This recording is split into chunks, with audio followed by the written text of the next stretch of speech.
This week on Life in the Park, donate blood and you could go to Cancun. Place is hosting a community meeting, and Bundled Up Winter Fun Day is upon us. That and more on Life in the Park. Welcome to this week's edition of Life in the Park. I'm Scott Smith. In this week's cover story, we're going back a few years to an old history minute. That's coming up, but first, here's the latest news and events in the park. Every day, people in emergency situations require blood to survive. Donated blood lasts only 42 days and cannot be synthetically made. There is no substitute. Only volunteers like you can give this gift of life. All blood types are needed, so please make an appointment to donate at our City of St. Louis Park Blood Drive at the City Hall Bloodmobile, 5005 Minnetonka Boulevard, Friday, January 29th from 7:30 a.m. to 10:30 a.m. In celebration, all presenting donors in January 2016 are eligible to enter to win a 5-night stay at the Westin Resort and Spa Cancun with airfare for two. To sign up, go to mbc.org/search drives and enter sponsor code 0531. Or you may phone Julia at Memorial Blood Centers by calling 651-332-7164. Feelings of sadness, loneliness, and grief are normal. However, when this sadness is intense, is felt for a long time, interferes with our ability to get along with others or to carry out activities of everyday life, then it could be depression. Join National Alliance on Mental Health of Minnesota to talk about risk factors, warning signs, stigma, treatment, recovery, and resources for depression in older adults at Tower Light on Wooddale, 3601 Wooddale Avenue South in the park. 8 a.m. is networking and breakfast. The presentation is from 8:30 to 10 a.m. Each year, the city's Arts and Culture Grant Committee selects projects that encourage participation, appreciation, growth, and viability of the arts in our community. The program is a collaboration between St. Louis Park Friends of the Arts, the Community Foundation, and the city. This year's Arts and Culture grants will go to United Artists Collaborative to present The Illusionist. Shakespeare Reveals All, the operetta in the summer of 2016. Performances will take place at the Sabez Jewish Community Center and the Veterans Memorial Amphitheater in Wolf Park. Stacia Goodman will create and install a new, colorful, engaging mosaic piece to replace the existing Green Spirals mosaic that currently hangs in the St. Louis Park Rec Center.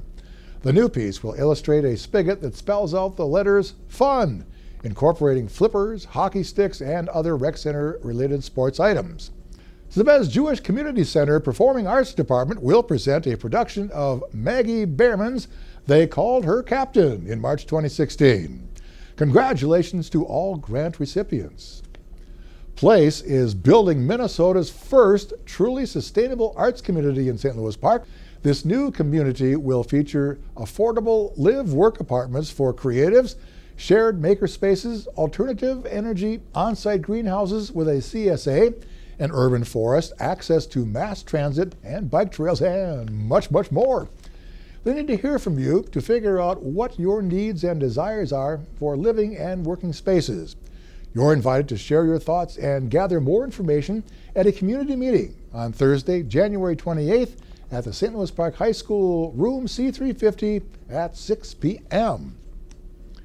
Hey, we're proud to announce that Officer Max Peltola was voted the St. Louis Park Police Robert Linnell Officer of the Year for 2015 and received his award from Chief Luce at the Police Department annual meeting on January 12th. Officer Peltola is a veteran member of the St. Louis Park PD and currently works as the school liaison officer at St. Louis Park High School. In addition to these duties, Max is a member of the Crisis Negotiation Team and provides special computer and technical assistance to the department. Congratulations, Max.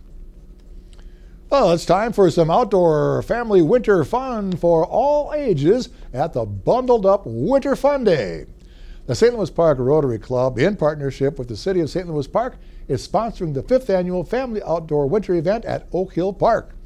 The free event is on Saturday, January 30th from noon to 4 p.m. at Oak Hill Park at 3201 Rhode Island Avenue South.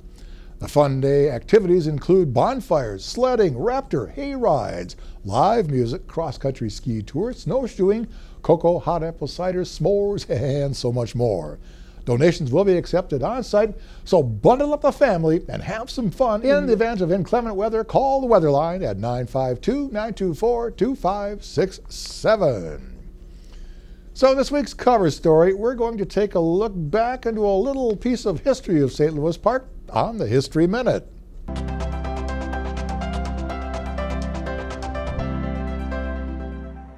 In May 1930, Herbert B. Allen of Middlebrook, Virginia, opened the Pastime Arena Indoor Riding Academy at 5622 West Lake Street. It was designed to seat 2,000 people for horse shows, extending the riding season into the cold weather. There was a dirt floor and a balcony for the judges. The roof was made of copper, which was removed during World War II. The arena was the first permanent building for holding horse shows in the Twin Cities other than the pavilion at the State Fairgrounds.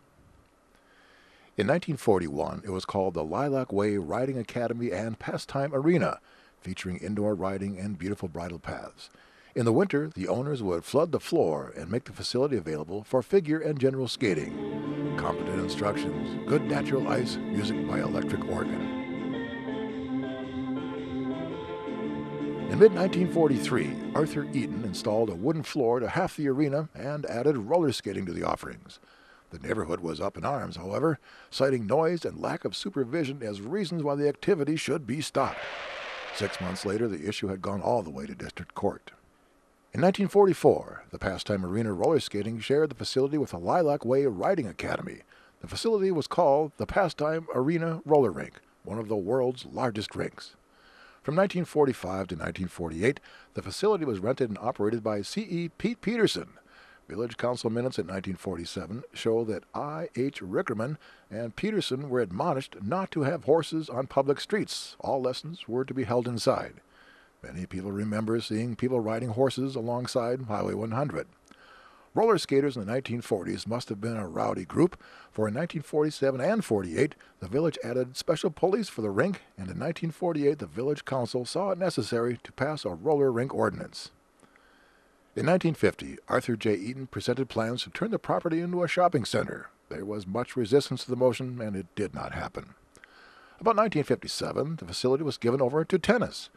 The arena was plagued with birds who disrupted the action, and the huge windows created patterns of light and shadow, further flummoxing players. Everybody's heard about the bird. In 1948, manager Larry Tobin came before the city council to request permission to hold a public dance at the arena on October 3rd from 10 to 11:30. Only councilmember Jorvik voted nay, and subsequent dances were approved as well. In 1969, the building was purchased by the current owner, Bill Solly, and his father-in-law, Russell Johnson. It was still a tennis venue in 1976 when the owners got in trouble with the city for painting a huge tennis racket on the building. Tennis was dropped in the late 1970s as better courts became available and the boomers made roller skating popular again. From 1930 to today, this amusement palace has survived, a St. Louis Park landmark, with or without its rooftop dinosaur.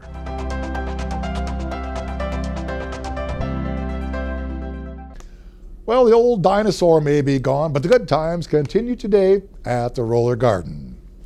Remember, you can keep up to date in the park by visiting our Facebook page at facebook.com/St. Louis Park, or check us out on Twitter at twitter.com/St. Louis Park.